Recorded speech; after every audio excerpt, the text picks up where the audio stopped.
Minasan, konnichiwa. Balik lagi di channel Mimin. Apa kabarnya kalian semua? Semoga kabarnya baik-baik saja. Di video kali ini Mimin bakalan bacain alur cerita anime yang berjudul C3 atau Cube X Cursed X Curious. Anime ini rilis tahun 2011, genrenya action, comedy, school, dan supernatural. Seperti apa alur ceritanya? Langsung saja ke video intinya.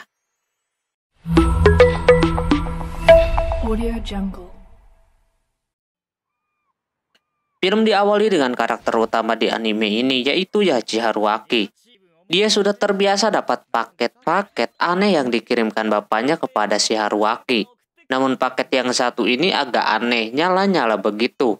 Karena takut bahaya, dia pun menyimpannya. Nampak kotak tersebut bisa ngomong. Terbukti selepas malam di dapur berisik. Pas disamperin sama si Haruaki, ternyata ada cewek loli berambut biru yang lagi makan kue beras, ditambah dia kagak pakai apa-apa. Anehnya itu orang dituduh udah melakukan hal-hal aneh kepadanya. Haruaki curiga kalau ini cewek asalnya dari kotak tadi. Setelah itu mereka ngobrol lah berdua tentang dia yang dikirim oleh bapaknya si Haruaki ke rumahnya. Lalu diperkenalkan cewek loli tersebut bernama Pir. Haruaki melihatnya yang lagi makan kue beras harus dibarengi sama teh hijau biar nikmat. Pas dicoba emang enak. Dia memiliki tujuan dikirim ke sana dikarenakan dia mempunyai emosi yang kagak bisa terbendung. Jika mendengar jeritan apapun, dia masih bertanya apakah dia bisa menghilangkan itu. Soalnya tempat itu banyak energi-energi positif yang bisa membuatnya bisa berkomunikasi dengan orang lain. Tak lama datang cewek lain bernama Konoha. Dia teman semasa kecilnya si Haruaki. Dia mau sarapan bareng. Cuma dia kaget ketika melihat ada cewek di rumahnya. Lantas hal itu membuatnya kesal, apalagi dia diledek karena mempunyai opai besar. Karena ributnya kagak mau selesai, Haruaki ngajak mereka makan bersama. Cuma masih aja ribut seperti itu. Tak lama kemudian Haruaki pun memutuskan buat berangkat sekolah aja. Si Konoha udah senang dia bakalan berangkat bareng dan Pir tinggal sendirian di sana. Sebelum pergi, Haruaki memberikan Rubik dan juga nonton TV. Dia sangat senang menonton acaranya, namun itu tidak berselang lama, diganti dengan berita cuaca. Lantas dia jadi bosan lagi. Alhasil dia kepikiran untuk keluar rumah, ya walaupun dia agak sedikit asing dengan dunia luar, dia tetap memberanikan diri. Terus dia menuju ke pasar yang notabene rame. Karena begitu dia mau balik lagi, cuma dia nabrak seseorang pedagang. Dikira pedagang ini sipir tersesat. Walaupun udah dikasih tahu kagak tersesat pun pedagang itu tetap memberikan pengertian kepada sipir. Lalu habis itu sipir dimanjakan dengan dikasih kue beras, rasa rumput laut. Lantas dia berasa ada yang kurang, yaitu teh hijaunya. Dia jadi kebiasaan karena dapat saran dari si Haruaki kemarin. Mereka yang ada di sana juga tahu si Haruaki dan juga si Konoha. Tak lama kemudian sipir pun memutuskan buat balik aja. Padahal orang-orang itu masih nyaman. Nah selepas sampai di rumah dia bosan mau ngapain lagi.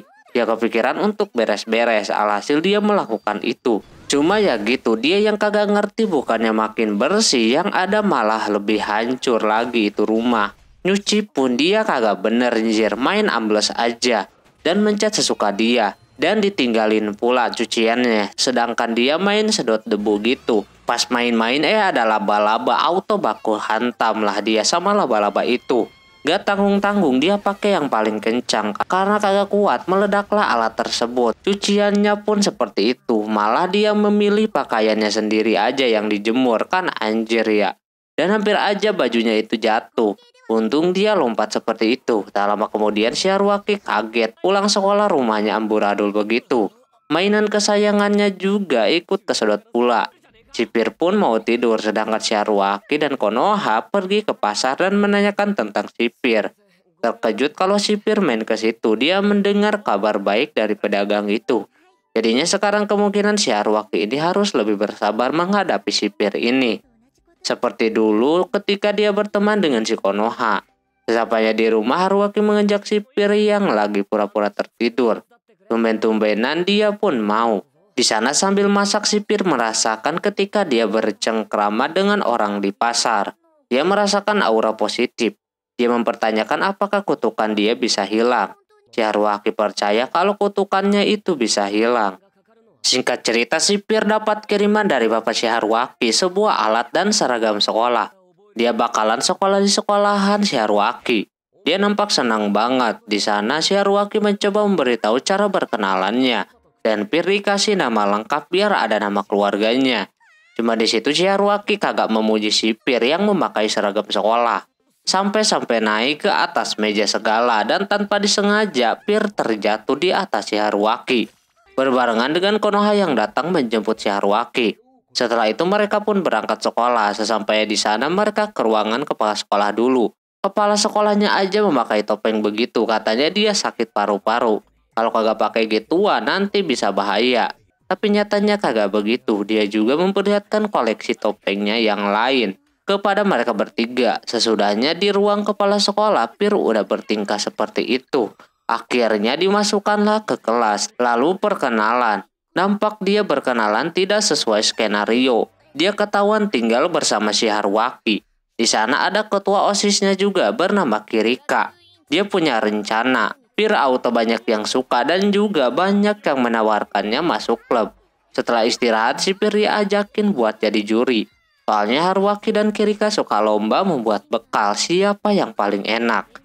Nah di sana kebetulan bukan harinya si Kirika, dia kalah sama makanan buatan si Haruaki. Di sisi lain ada cewek bernama Baroy yang mengunjungi sebuah tempat. Dia nampak sedang diikuti oleh seseorang yang disebut Aoki Liari. Entah apaan udah kayak mata-mata gitu. Nampak si Baroy mau ke tempat seseorang. Sementara itu Haruaki, Konoha dan Pir udah pulang. Si Pir merasa senang bisa sekolah yang suasananya ramai banget seperti halnya di pasar. Dia juga menanyakan apa yang bercahaya itu. Haruaki memberitahu kalau itu laut. Dia lihat di TV sama yang asli beda banget, yang mana di TV kemarin lagi badai. Jadi kelihatan horor. Alhasil karena penasaran mereka pun memutuskan buat keliling dulu. Ternyata dia baru pertama kali melihat laut. Si Pir ini tadinya mau terbuka sama si Haruaki siapa si Pir ini. Dan dia hidupnya seperti apa. Ketika mau cerita tiba-tiba si Baroy datang. Dia yang bakalan menceritakan tentang si Pir. Intinya dari omongan si Baroy ini adalah jadi dia itu seorang kesatria yang mana dia kagak menerima adalah terkutuk macam kubik yang si Pir punya. Atau si Pirnya sendiri berbeda dengan bapaknya si Haruaki yang tidak masalah akan hal itu. Jadinya si Baroy pengen membunuh si Pir tapi tidak semudah itu. Dia merasa kurang puas, biasanya si Pir tidak macam ini. Lalu dia menjelaskan kembali kepada Haruaki siapa si Pir. Dia adalah orang yang suka membunuh siapapun. Dia udah seperti alat yang disuruh-suruh buat bunuh ini dan itu. Konoha yang dengar itu langsung melawan si Baroy. Nampak dia juga mempunyai kekuatan. Tapi dia belum cukup kuat melawan si Baroy. Dia mempunyai cerita yang hampir sama macam si Pir sewaktu dulu. Ketika dia tinggal di sana, Baroy pun bisa dihempaskan untuk kedua kalinya. Terus kali ini si Haruaki juga mau membantunya.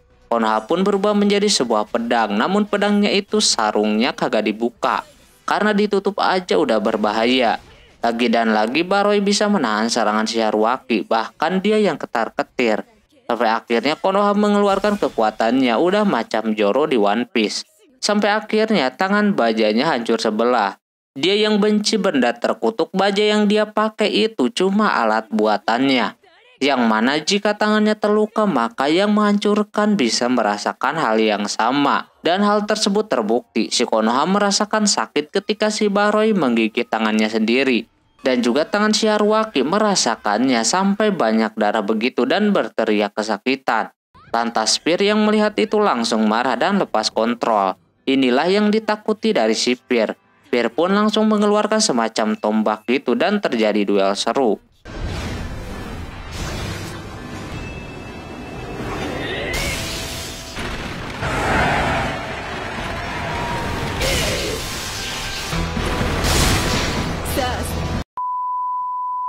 Ujungnya Pir berhasil membuat tangan si Baroy putus sebelah dengan menggunakan alat mengerikan seperti itu.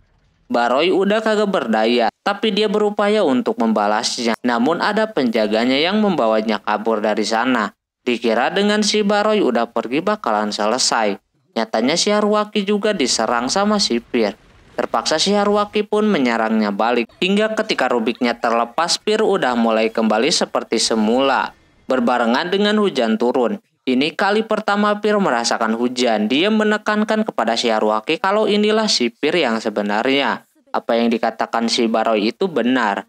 Dia cuma alat yang dipakai untuk membunuh orang, makanya dia terkutuk dan mempunyai banyak dosa. Dia pengen kembali ke dalam kotak itu lagi. Pir meminta pendapat apakah kelakuan dia atau dosanya bisa diampuni. Haruaki cuma mengajaknya pulang, lantas Pir kagak mau, takut berbahaya. Dia pun pergi, sedangkan Haruaki langsung pingsan akibat pendarahan. Haruaki dibawa ke rumahnya lalu terbangun. Dia memimpikan si Pir. Konoha menyuruhnya untuk ke rumah sakit aja, tapi si Harukinya kagak mau. Terus juga dia menanyakan kenapa dia mengejar si Pir yang jelas-jelas itu pilihannya buat pergi. Dari situ, Haruaki merasakan kalau si Pir kagak pengen kembali seperti dulu. Dia meminta izin kepada si Konoha. Konoha memberitahu kalau si Pir ini macam dia yang dulu. Dia sedang mempertimbangkan sesuatu yang sampai saat ini belum mempunyai jawaban. Sama seperti si Konoha. Jadi si Haruaki harus tahu cara menghadapinya. Di sisi lain si Pir ke kota sambil hujan-hujanan. Dia masih aja memikirkan tentang teriakan orang-orang. Lalu dia masuk ke gang gitu. Dan kagak sengaja Kirika melihatnya. Cuma pas dia samperin, si Pir langsung mengeluarkan bor yang sangat besar. Kirika yang kagak ngerti cuma bisa terdiam dan langsung diserang begitu aja. Untungnya si Pir lebih dulu sadar dan pergi dari hadapan si Kirika. Sementara itu si Baroi sedang diobati sama penjaganya. Nampak dia mempunyai perban yang bisa menyembuhkan tangannya yang buntung itu. Tapi Baroi kesal kenapa dia harus mundur dan menyerah gitu aja. Ini udah tugas dia sebagai penjaga. Tak lama si Haruaki yang lagi nyari si Pir dapat informasi dari si Kirika kalau si Pir bertingkah aneh. Tapi si Haruaki kagak menjelaskan secara detail kenapa dia bisa begitu. Lalu dia pun kembali mencarinya lagi. Pir menuju ke arah laut sana. Dia melihat laut itu lebih horor daripada yang dia lihat di TV. Di situ Pir merasa bimbang mau kayak gimana. Mau pergi dia masih kepikiran dan berharap diselamatkan sama si Haruaki. Jadinya dia memutuskan buat terjun ke dalam laut sana. Kebetulan si Haruaki menyadari si Pir ini pergi kemana. Dia melihat rubik yang diberikan kepada si Pir, lalu dia pun menyelam dan menyelamatkan si Pir. Setelah itu Pir digendong untuk dibawa pulang. Haruaki merasa kalau dia kagak bakalan bisa dihajar sama si Pir. Lalu Pir memberitahu kalau dia kagak bisa mendengar suara jeritan, apalagi jeritan si Haruaki. Pasti nanti dia bakalan sama seperti tadi. Haruaki cuma minta kepastian Pir mau tinggal bersama dia atau tidak. Sesampainya di rumah Pir bertingkah lagi. Dia maksa pengen mandi bareng. Padahal Haruaki-nya kagak mau, alhasil mereka berdua ketahuan sama Kirika dan Konoha. Padahal mereka khawatir sama si Haruaki, taunya lagi begini. Apalagi si Pir ini ngomongnya yang membuat kedua cewek itu salah sangka. Di sisi lain si Baroi penasaran dengan pengawalnya gimana kalau semisal perbannya dibuka. Dia yang bernama Amanda itu kagak mau dibuka karena banyak luka bakar di tubuhnya. Tapi si Baroi tetap pengen membukanya. Pas dibuka nampak emang demikian, si Amanda pertama kali disentuh sama orang. Dan juga dapat pujian dari si Baroi yang membuatnya senang. Sementara Haruaki dan yang lainnya lagi makan bareng. Kirika diberitahu kalau si Pir dan Konoha itu bukanlah manusia seperti si Kirika. Dia pun ngerti sambil menikmati enaknya masakan si Haruaki. Walau bagaimanapun dia sebagai teman sekelas si Pir kagak ada alasan buat menjauhinya. Pir pun senang ketika lagi enak-enakan santai datang si Amanda. Dia ke situ kagak mau ngajak ribut. Tapi Amanda cuma mau memperingati untuk cepat-cepat menyingkirkan si Pir atau mereka yang akan mengalahkannya. Dia pun pergi lagi, lalu si Kirika juga pergi dari situ. Terlihat dia sedang menelpon seseorang di sana. Di sisi lain si Baroi kesakitan, mau minta sesuatu si Amandanya kagak ada. Malah dia disuguhkan dengan sebuah kampak yang berada di dalam tas. Dia agak sedikit kesal dikarenakan itu alat terkutuk. Sedangkan si Amandanya ke rumah si Haruaki lagi. Dia yang lagi tidur dikagetkan sama orang itu. Tapi untungnya si Konoha dan Pir sigap membantunya. Dan membuat si Amanda pergi karena terkena serangan si Pir. Esoknya si Konoha mengajak bicara si Pir empat mata.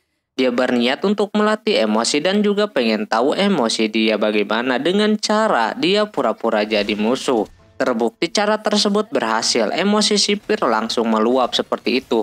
Cuma ketika ngomongin si Haruaki, emosi keinginan membunuhnya pun tiba-tiba hilang. Kini Konoha sudah mengerti, dia menyarankan si Pir untuk tidak ikut bertarung terlebih dahulu. Karena ketika lepas kendali lagi, bisa saja dia menyerang si Haruaki lagi. Di sisi lain, si Kirika udah siap-siap mau ke rumah si Haruaki lagi. Lalu Pir mencari sesuatu di rumah si Haruaki. Pir merasa belum pantas untuk tinggal di rumah si Haruaki, apalagi dia itu alat terkutuk yang banyak dosa, yang kini dilindungi si Haruaki. Dia udah pengen membunuh si Haruaki, sepertinya dia takut nantinya hilang kendali. Cuma si Haruaki sudah memberitahunya untuk tetap tinggal di sana jika dia mau. Alhasil dia pun berhenti. Cuma tangannya kegores sedikit, jadi diemut gitu sama si Pir. Tak lama si Baroi tiba-tiba aja datang dan langsung menyerang. Tapi untungnya si Konoha menahannya. Walaupun buntung, dia masih bisa duel menggunakan kampak tadi. Walaupun itu kampak terkutuk yang dibencinya, tapi anehnya dia pakai. Dan si Amanda katanya udah mati di tangan dia. Dan benar, kesalahan si Amanda ini bisa sampai begitu dia meminta bantuan rekannya si Baroi buat membantunya. Karena terlihat Baroi sudah terluka parah. Si Baroi ini dimintai mundur. Karena kagak terima dengan itu, dia membunuh si Amanda dan darahnya menyerap ke kampak tersebut. Langsung aja si Konoha berubah menjadi pedang. Pir yang kagak boleh ikutan bertarung cuma bisa diam. Tentunya Haruaki kesulitan dengan perbedaan kekuatan yang signifikan. Mengeluarkan skill pun kagak ngaruh sama sekali. Kampak itu udah bergerak dengan sendirinya. Cuma makin lama dia kagak tahan, udah mau lepas kendali. Untungnya masih bisa dia tahan. Hingga akhirnya ketika si Haruaki keteteran, si Pir mulai bisa mengatur emosinya.